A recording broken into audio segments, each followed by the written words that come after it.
Bueno, chavales, hoy vamos a tratar el comunismo y sus errores, la parte 3. Antes que nada os recomiendo que os miréis las otras partes.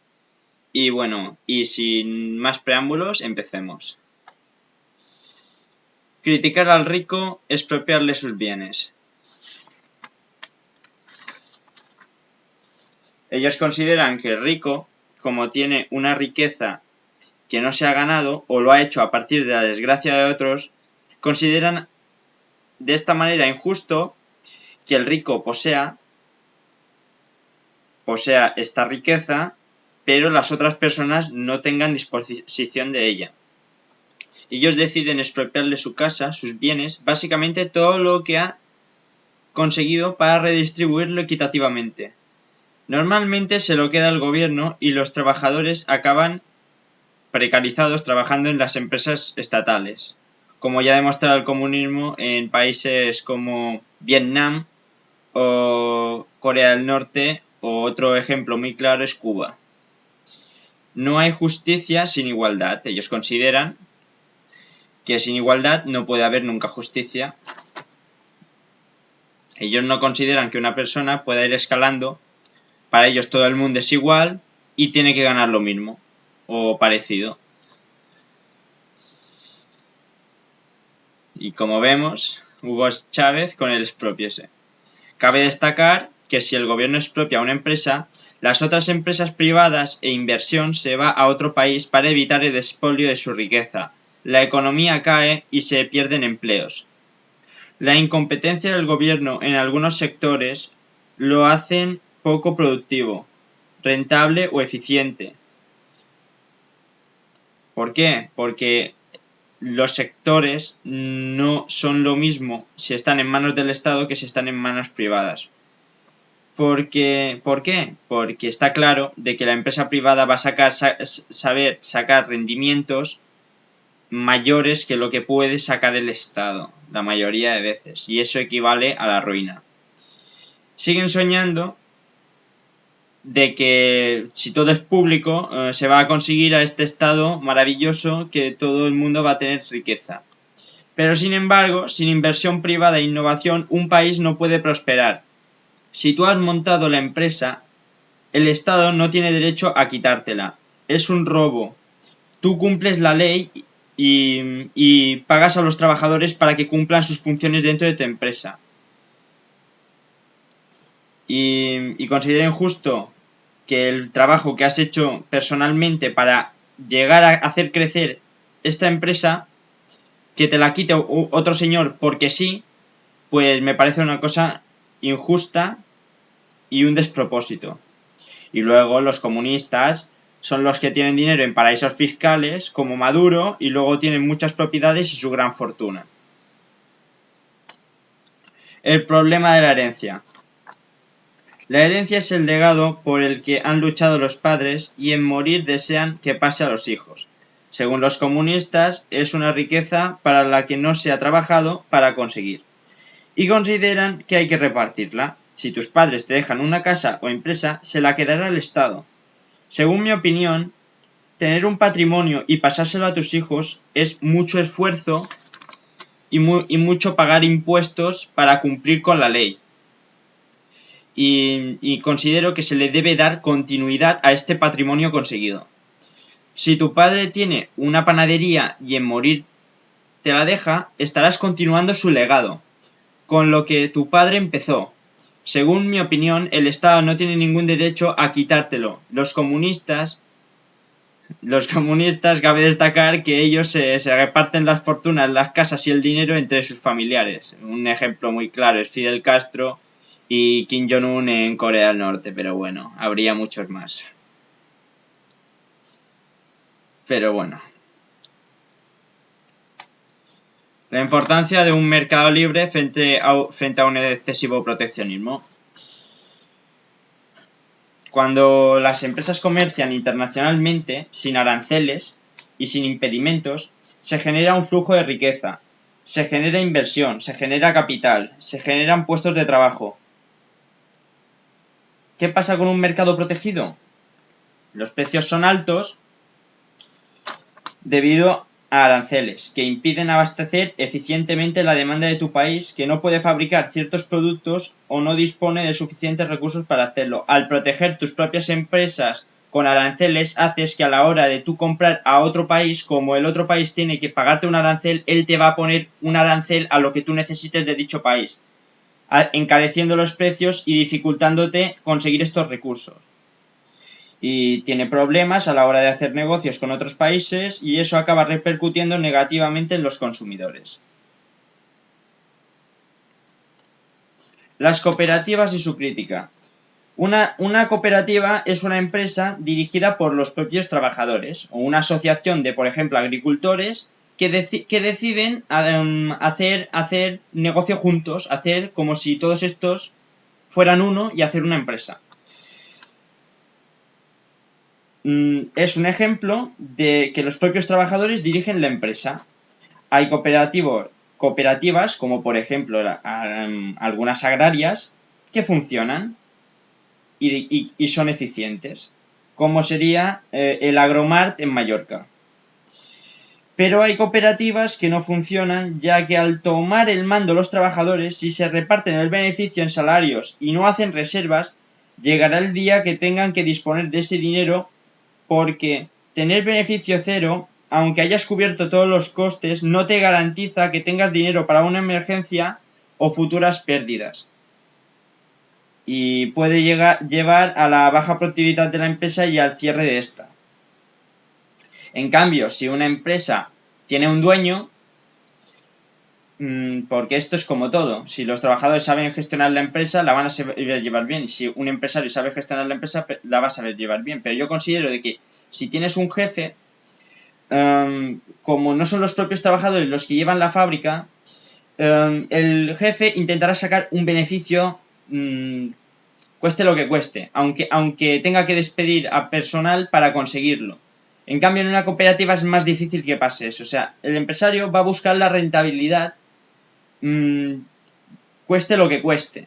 Y tener un empresario está bien, ¿por qué? Porque es solo una persona entre la que se reparte el beneficio y puede meter en reservas. Pero en las cooperativas se tiene que repartir el beneficio entre más personas. Por lo tanto, lo que queda internamente en reservas dentro de la empresa es menor.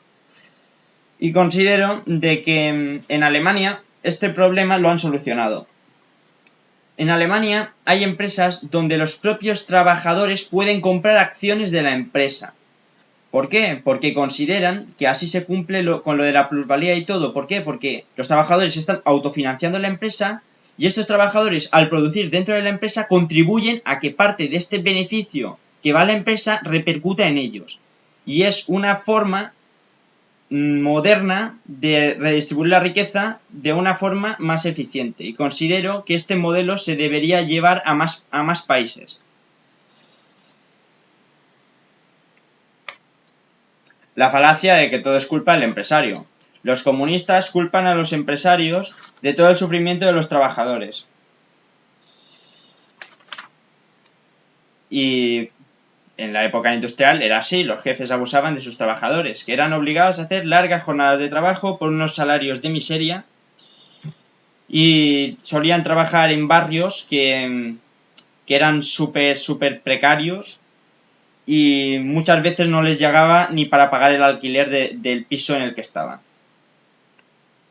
Pero en la actualidad, si encuentras que no lo gestiona bien, puedes cambiarte de empresa o hacérselo saber de forma educada al empresario. Los malos trabajadores también pueden arruinar una empresa por falta de productividad, robos y otros dentro de tu empresa, y luego las indemnizaciones a estos pueden ser el fin de tu empresa. Es uno de los problemas de la empresa pública, lo de no poder despedir a los trabajadores o dificultar el despido, que es lo que suelen hacer los gobiernos de izquierda, y si el empresario tiene que arriesgarse más, pues va a contratar menos. Esto es como todo. La importancia de la libertad individual. Un ser humano realmente, según la pirámide de Maslow, una vez tiene satisfechas sus necesidades básicas, tiene otras necesidades para sentirse autorrealizado. Y considero que en un sistema que oprime libertades y te obliga a estar siempre en el mismo puesto haciendo lo mismo, sin innovación, sin cambios ni nada, frenan las ambiciones personales de las personas y les impiden alcanzar el máximo óptimo que obtendrían si se esforzaran y siguieran adelante. ¿Por qué? Porque en un sistema donde el Estado te impone lo que tienes que hacer, no te deja margen a ti para que realmente hagas aquello que quieres hacer. Y esta es una cosa muy importante, porque la libertad individual no es solo poder elegir dónde trabajas y tal. La libertad individual es más que eso. Libertad individual también es decidir qué compras, qué productos compras, qué trabajo quieres, qué sistema quieres, qué educación quieres, qué sanidad quieres. El poder elegir es una cosa muy importante para el ser humano. El paso que nunca se cumple, la abolición del Estado. Según los comunistas, una vez se ha conseguido la dictadura del proletariado, la sociedad va progresando, va avanzando, para conseguir que los ricos dejen en paz a los obreros, que la sociedad sea una sociedad igualitaria y más justa, y cuando acaban su trabajo, el Estado tiene por tendencia que desaparecer, que ese es el último paso del comunismo. La abolición del Estado. ¿Por qué? Porque ellos consideran que una vez la sociedad ya es equitativa igual, el Estado ya es innecesario para redistribuir esta riqueza, porque la sociedad ya se ha organizado. Pero esto parte de un error lógico, porque si el Estado tiene mucho poder y cada vez tiene más poder y más poder y más poder, llegará el punto en el que no va a renunciar a ese poder, porque es una ambición humana, es el propio egoísmo humano. O sea, tú si tienes mucho poder, no vas a abandonarlo fácilmente. ¿Por qué? Porque el poder corrompe realmente. Y esto Karl Marx no lo tiene en cuenta. Se piensa que somos máquinas, pero no somos máquinas.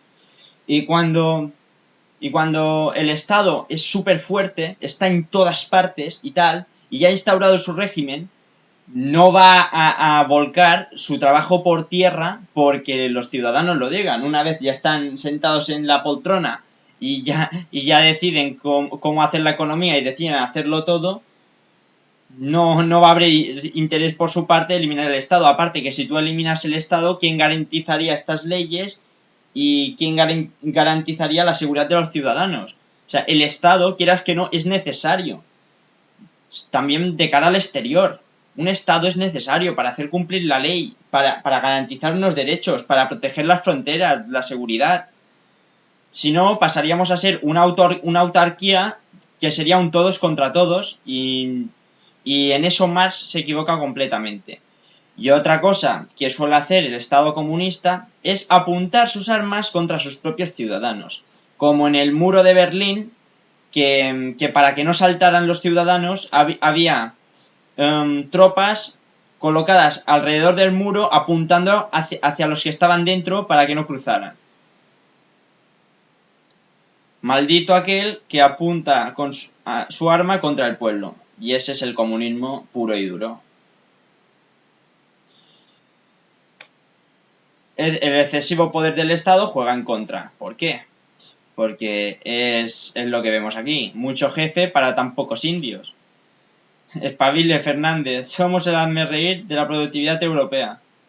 ¿Por qué? Porque es que es ilógico que en un sistema, que aquí podría poner de ejemplo España, que tiene más políticos que casi bomberos, policías y médicos juntos, pues ¿qué pasa? Que a la hora de tener que mantener a tantos chupópteros, a la hora de tener que mantener tanto personal improductivo, eso supone un gasto que se podría destinar a otras cosas mucho más productivas.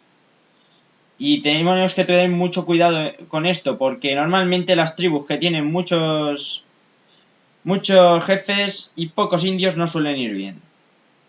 Que imagínate, o sea, imagínate que tienes 50 trabajadores y tienes que mantener a 200 jefes. ¿Cómo lo haces? O sea, ¿cómo haces productividad suficiente como para mantener a tanto personal improductivo? Y esto es un grave problema en muchos países, que tienen demasiados políticos, demasiados cargos públicos y demasiada poca gente trabajando en la empresa privada para mantener todo esto.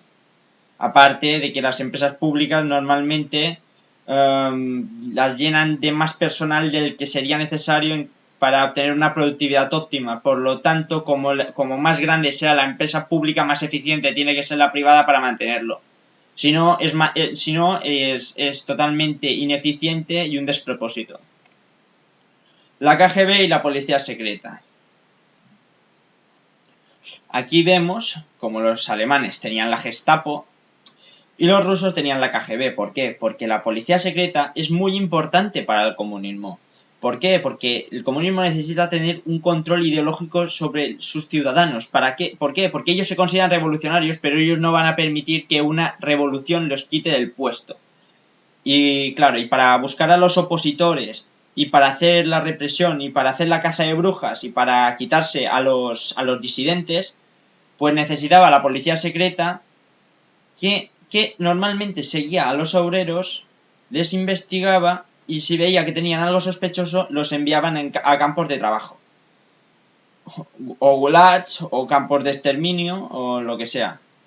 ¿Por qué? Porque los soviéticos siempre se han caracterizado por ellos, como la separación de poderes ellos no la respetan, pues una persona no tenía derechos. Una vez era juzgada, se la enviaba directamente a prisión. No tenía derechos para defenderse delante de un tribunal. Se le mandaban acusaciones y tenía que cumplir la condena, si fuese justo o no. Y por eso se llaman totalitarismos. ¿Por qué? Porque el Estado decide en todo momento tu futuro. Igual que en la Gestapo, que también como fuera el malo, y normalmente a los judíos se les mandaba a campos de concentración y no podían ir ni a un tribunal ni nada. Esto es una de las cosas más antidemocráticas, más antihumanas y con falta de derechos que estos dos regímenes, tanto el alemán como el soviético, no dudaron en poner en práctica. Actualmente ya no hace falta KGB. ¿Por qué? Porque mucha gente nos espía por internet, por las redes sociales y eso. Y ya no les hace falta tener una policía secreta para saber qué piensa cada persona. Si no tiene. Y estamos viviendo en unos tiempos donde nos controlan por las redes sociales, por las cámaras y por otros medios más avanzados. Y ya no hace falta que vengan agentes secretos para averiguar qué pensamos y tal. Nosotros mismos ya lo ponemos en las redes sociales, ya lo ponemos en los medios de comunicación y ya tienen constancia de ello. Pero estas policías secretas, aunque he puesto la KGB y la Gestapo, en los países comunistas, cada país comunista tendría la suya. Aparte, la policía política, que por tener un negocio privado o tal te venía, te expropiaba los bienes y no te dejaba que te fueras del país, también te encerraba. Y un ejemplo de policía estatal que la controla el Estado y tal son los Mossos de Escuadra en Cataluña. El intervencionismo estatal es bueno solo en ciertos casos. El intervencionismo estatal en situaciones de pandemias y otras enfermedades que obliguen a reducir la producción por fines esenciales, por ejemplo el coronavirus, que es necesaria una intervención estatal porque el país no tiene suficientes recursos y la productividad de dicho país está menguada porque las empresas no pueden producir, no es una crisis normal, no es una crisis de que tienes poco consumo, poca demanda, es que no puedes producir. Pero economía tiene que darse la mayor libertad posible porque las políticas de keynesianismo llevan a las burbujas y a un sobregasto que pasa factura. Y un ejemplo fue la desintegración de la URSS años después de la guerra afgano-soviética. Y con su sistema no pudieron salir a flote, porque por mucho intervencionismo estatal que hagas, si tú tienes una política de gasto y tú te lo fundes en guerra estatal, teniendo un sistema cerrado, poco innovador y sin comercio, porque la URSS era casi autárquica, sin poder comerciar y tal, pues esto te lleva al estancamiento económico y ya no poder superar la crisis.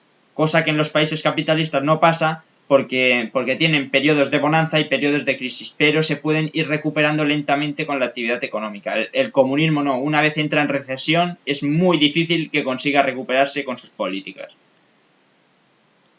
Y China, aunque conserva un gobierno comunista de partido único, han hecho una economía abierta y puramente capitalista.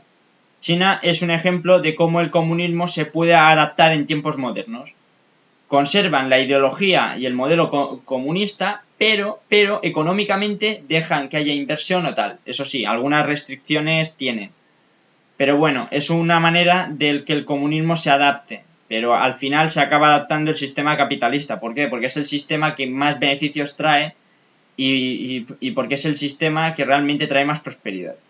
Y China ha sabido aprovechar muy bien eso.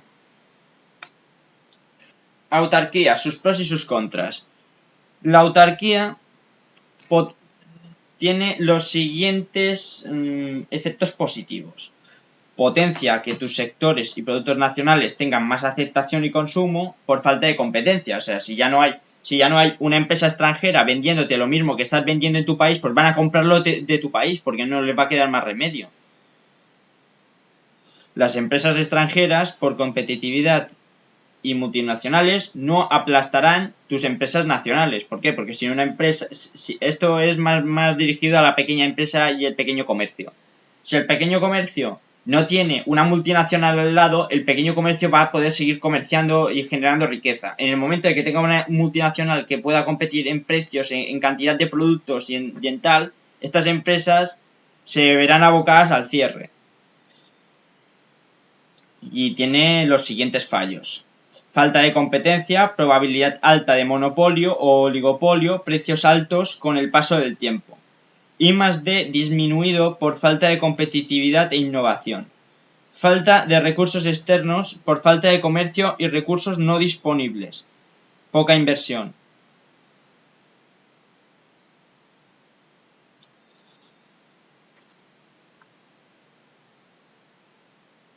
Y por estas razones, al final, el autarquismo es un mito en sí mismo porque tú siempre vas a necesitar otro país para extraer algo que el tuyo no tiene, porque no hay ninguna nación en el mundo que tenga el 100% de nada. Siempre vas a necesitar algo, aunque sea tecnológico, de otro país.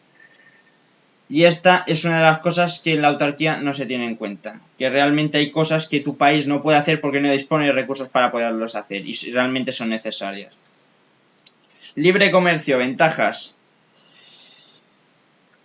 Mejor productividad y flujo de capitales e inversión. I+D por la competitividad. Más libertad del consumidor para elegir producto y más bajo precio. ¿Por qué? Porque las empresas tienen que competir entre ellas para dar el mejor servicio o la mejor calidad, el mejor precio al consumidor y por eso mismo el consumidor, como tendrá más opciones, va a elegir la que más se adapte a él.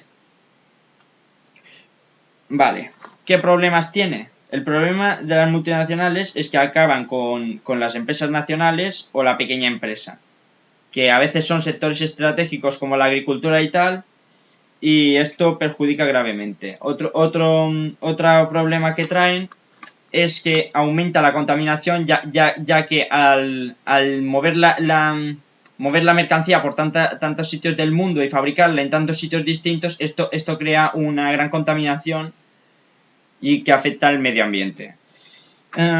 Y vamos a contar con que, claro, como tienes empresas dentro de tu país, el peso de otros países en tu economía es mayor. Y esto puede llevar a la dependencia de estos países. Y un ejemplo muy claro es que nos hemos vuelto a nivel internacional demasiado dependientes de China porque es más barato que fabricar nosotros mismos esos productos. Y eso significa que si un país va mal, los demás, por el globalismo, van a verse perjudicados. El conformismo y sus consecuencias a largo plazo. El estar en un mercado cambiante, el que tiene la mejor tecnología y sistemas de producción suele estar en la cabeza.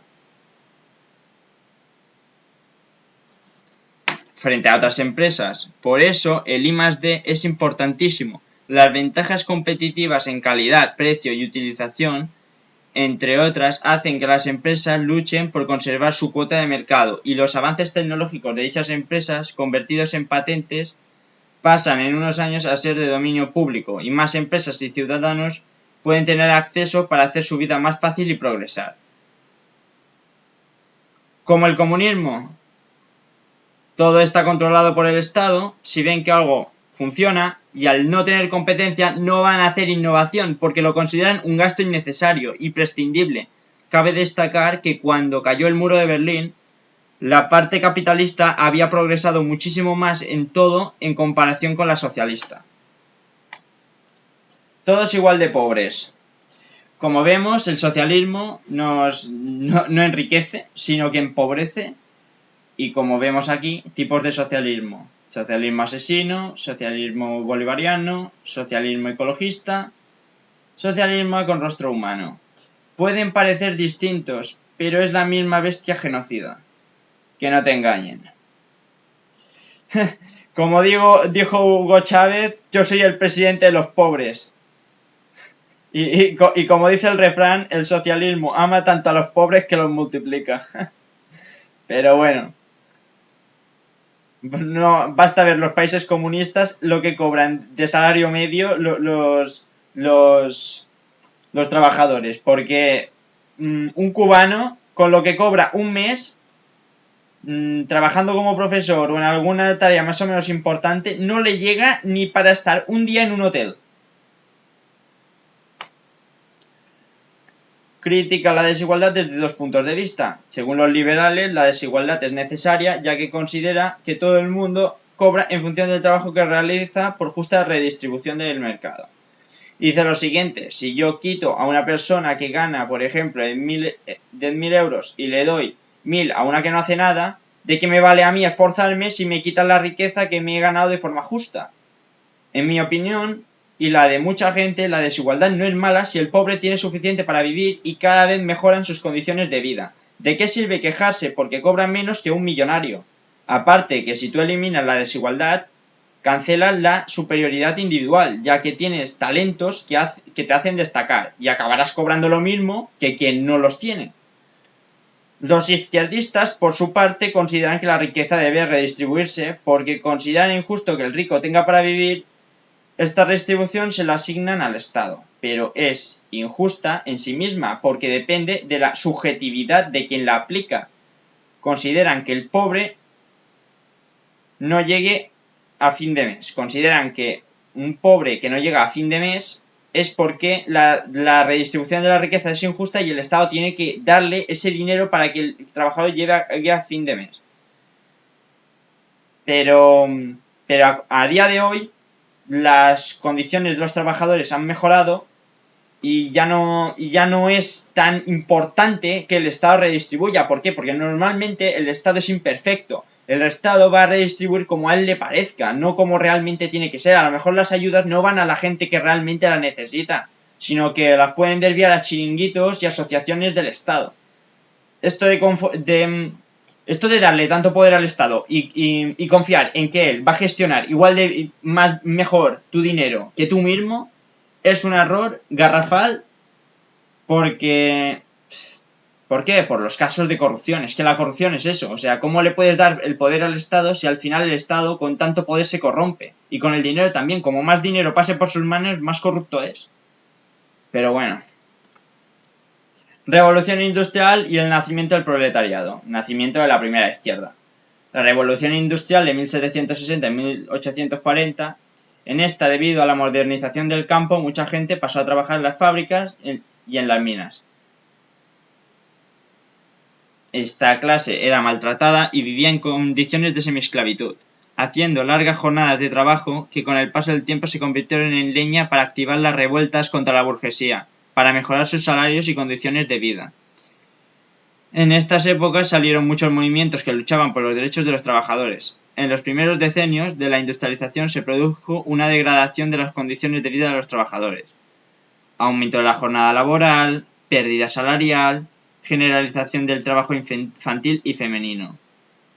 Negación ante la ayuda económica para enfermedades para forzoso o vejez. Y cabe destacar que había una brecha salarial entre hombres y mujeres, que los niños cobraban menos, las mujeres cobraban menos que los hombres. O sea, que un hombre y una mujer no cobraban lo mismo. La mujer siempre cobraba menos que el hombre. Por todo esto se crearon los sindicatos en los que se reunía la gente de un mismo oficio para defender sus reivindicaciones mediante huelgas.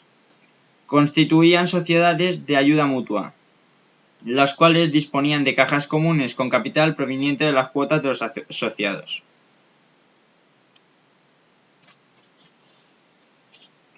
Más tarde surgiría el comunismo y el anarquismo para intentar solucionar estos problemas, y a base de protestas se consiguieron muchos derechos de los que disponemos hoy en día, como la jornada de 8 horas, abolición del trabajo infantil hasta los 16 años, no brecha salarial entre hombres y mujeres, salarios más dignos y estatutos de los trabajadores. Sindicatos. Estos actualmente no sirven ya que se aprovechan de las cuotas para hacer mariscadas, juergas y otras cosas, porque que conste que UGT robó 42 millones de euros de los trabajadores que todavía no se sabe por dónde están. Vamos, que los sindicatos se han convertido en un chiringuito más del gobierno. Y muchas gracias por ver el vídeo. Mi reflexión es que la izquierda en el pasado tenía una razón de ser, pero actualmente la lucha de clases, los salarios y la igualdad de oportunidades entre hombres y mujeres ya no suponen un problema. El modelo capitalista se ha perfeccionado y es el único sistema viable hoy en día. Y la facilidad de obtener recursos es resultado de una economía mundial de cooperación y que ha conseguido que muchas personas salgan de la pobreza. Tenemos suerte de tener un sistema libre que respeta los derechos y entiende que sin beneficios una empresa no funciona. El socialismo es el camino previo al comunismo. No lo olvidéis nunca.